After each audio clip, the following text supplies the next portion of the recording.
হিমন্ত বিশ্ব শৰ্মাৰ চৰকাৰ দুৰ্নীতিত লুটুৰি পুটুৰি হৈছে। হিমন্ত বিশ্ব শৰ্মাক এতিয়া ৰাইজে বিশ্বাস নকৰা হৈছে। সংবিধানৰ নামত শপত লৈ জনসাধাৰণ আৰু ৰাজ্যৰ উন্নয়ন কৰাত ব্যৰ্থ হৈছে মুখ্যমন্ত্ৰী।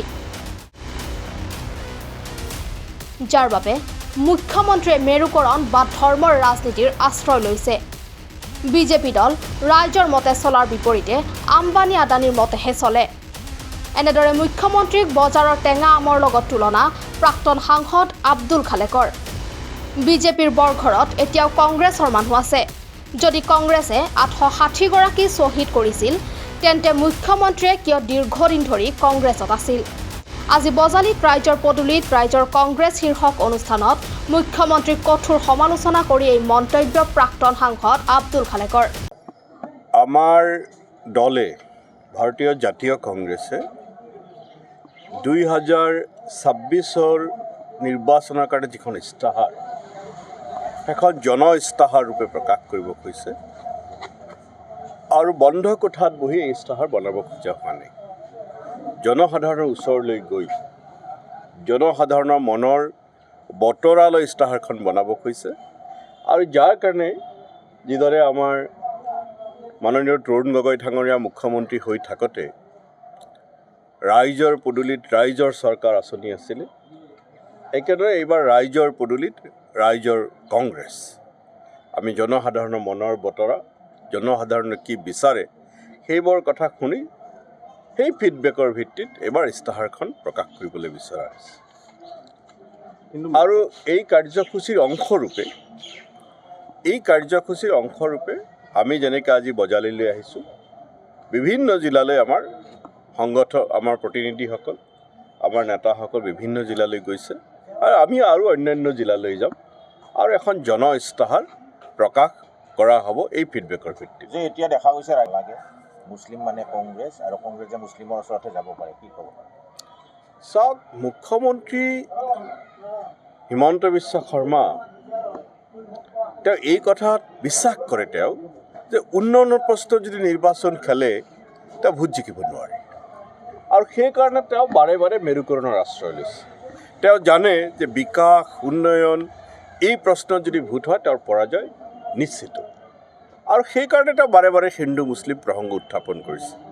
এজন মুখ্যমন্ত্ৰী যেতিয়া নিৰ্বাচিত হয়, জনগণৰ ভোটেৰে নিৰ্বাচিত হয়, সংবিধানৰ নামত শপত খায়, তাত হিন্দু কোন, মুছলমান কোন, খ্ৰীষ্টান কোন, সেইবোৰ গৌণ কথা। কিন্তু সংবিধানৰ নামত শপত খোৱা মুখ্যমন্ত্ৰী এজনে বাৰে বাৰে এই কথা কিয় কৈছে তাৰ পৰাই বুজা যায় যে তেওঁ 5 বছৰে জনসাধাৰণৰ যি উন্নয়ন কৰিব লাগিছিল, ৰাজ্যখনৰ যি উন্নয়ন কৰিব লাগিছিল সেই কাম কৰাত ব্যৰ্থ হৈছে। তেওঁৰ চৰকাৰ দুৰ্নীতিত লুটুৰি পুটুৰি হৈ পৰিছে, তেওঁক এতিয়া মানুহে বিশ্বাস নকৰা হৈছে। সেইকাৰণে তেওঁ মেৰুকৰণ বা ধৰ্মৰ আশ্ৰয় লৈছে। এই কথা এইটোৱে প্ৰমাণ কৰে। কিন্তু এই আশ্ৰয় লৈ তেওঁ হাৰি নাযাব। এইবাৰ তেওঁৰ পৰাজয় নিশ্চিত, তেওঁৰ চৰকাৰৰ পৰাজয় নিশ্চিত।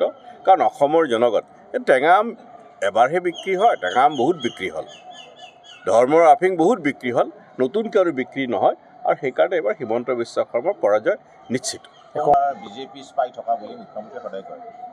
বিজেপিতো আছে স্পাই কংগ্ৰেছৰ, কাৰণ বিজেপিৰ পৰা বিনন্দ শইকীয়া আমাৰ পাৰ্টিত আহি যোগ দিলে, অসম গণ পৰিষদৰ পৰা আহি সত্যব্ৰত কলিতা আমাৰ পাৰ্টিত যোগ দিলে আৰু ভৱিষ্যতে আমাৰ পাৰ্টিলৈ বিজেপি বা এজেপি বহু লোক আহিব।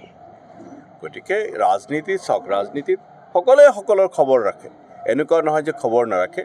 এতিয়া বিজেপিৰ বৰঘৰত এতিয়াও কংগ্ৰেছৰ মানুহ আছে। যদি আমি 80 দশকৰ পৰা চাওঁ যে অসমৰ এটা চেণ্টিমেণ্ট আছিল জাতীয়তাবাদী, এইটো আপোনালোকেও জানে।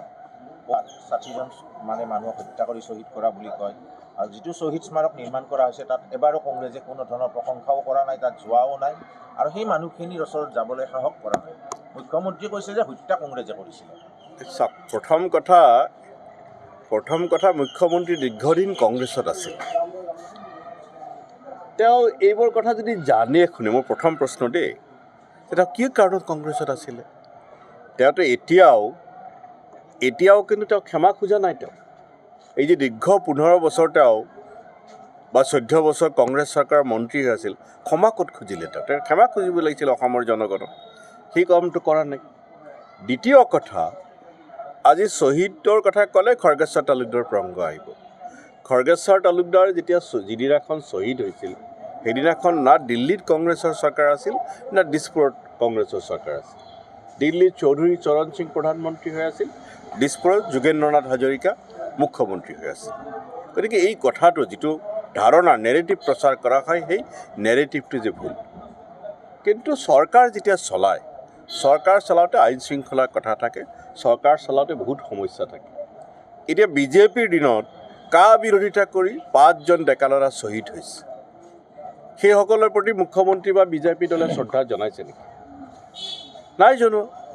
আমিতো শ্বহীদসকলৰ ত্যাগৰ প্ৰতি আন্দোলনৰ ন্যায্যতা স্বীকাৰ কৰি আমাৰ প্ৰধানমন্ত্ৰী ৰাজীৱ গান্ধীয়ে ডাঙৰীয়াই চুক্তি স্বাক্ষৰ কৰিছিল, অসম চুক্তি। অসম চুক্তিক আমি মান্যতা দিছোঁ। আৰু আমাৰ নিৰ্বাচিত চৰকাৰ হিতেশ্বৰ শইকীয়া ডাঙৰীয়াৰ যিখন চৰকাৰ আছিল, সেই চৰকাৰ এই আন্দোলনৰ প্ৰতি সন্মান জনাই সেই চৰকাৰ ভংগ কৰি দিয়া হৈছিল আৰু নতুনকৈ নিৰ্বাচন পতা হৈছিল। কংগ্ৰেছৰ আন্দোলনৰ প্ৰতি শ্বহীদসকলৰ প্ৰতি থকা শ্ৰদ্ধাৰ কাৰণে নিৰ্বাচিত চৰকাৰ ভংগ কৰি দি নতুনকৈ নিৰ্বাচন পতা হৈছিল। তেওঁলোকেতো এতিয়াও শ্বহীদক শ্ৰদ্ধাঞ্জলি জনোৱা নাই, তেওঁলোকে দুখ প্ৰকাশ কৰা নাই। গতিকে তেওঁলোকে কি ক'লে নক'লে, মই ভাবোঁ যে সেই প্ৰশ্ন গৌণ। আৰু এনেও বিজেপি দল এতিয়া আম্বানী আদানীৰ ইচাৰাতহে চলে, তেওঁলোকে ৰাইজৰ মতে নচলে। আম্বানী আদানীয়ে যেনেকৈ বিচাৰে তেনেকৈহে চলে। আনফালে ৰাইজৰ পদূলিত ৰাইজৰ কংগ্ৰেছ শীৰ্ষক অনুষ্ঠানত অংশগ্ৰহণ কৰা দেখা নগ'ল ৰাইজক। ৰাইজৰ বিপৰীতে কেইগৰাকীমান কংগ্ৰেছ কৰ্মী ওলাই আহি অভিযোগ দিয়াহে দেখা গ'ল অনুষ্ঠানটিত। উল্লেখ্য যে আজিৰ এই অনুষ্ঠানত প্ৰাক্তন সাংসদ আব্দুল খালেকৰ লগতে উপস্থিত থাকে বিৰোধী দলপতি দেৱব্ৰত শইকীয়াও। News desk report, just the reality. বিয়া, জন্মদিন বা আপোনাৰ যিকোনো বিশেষ অনুষ্ঠানৰ বাবে one stop solution ambience banquets. আপোনাৰ প্ৰতিটো অনুষ্ঠানৰ বাবে এটাই শ্ৰেষ্ঠ স্থান, Guwahati's finest and luxurious banquet hall. Ambience banquets, perfect for every celebration.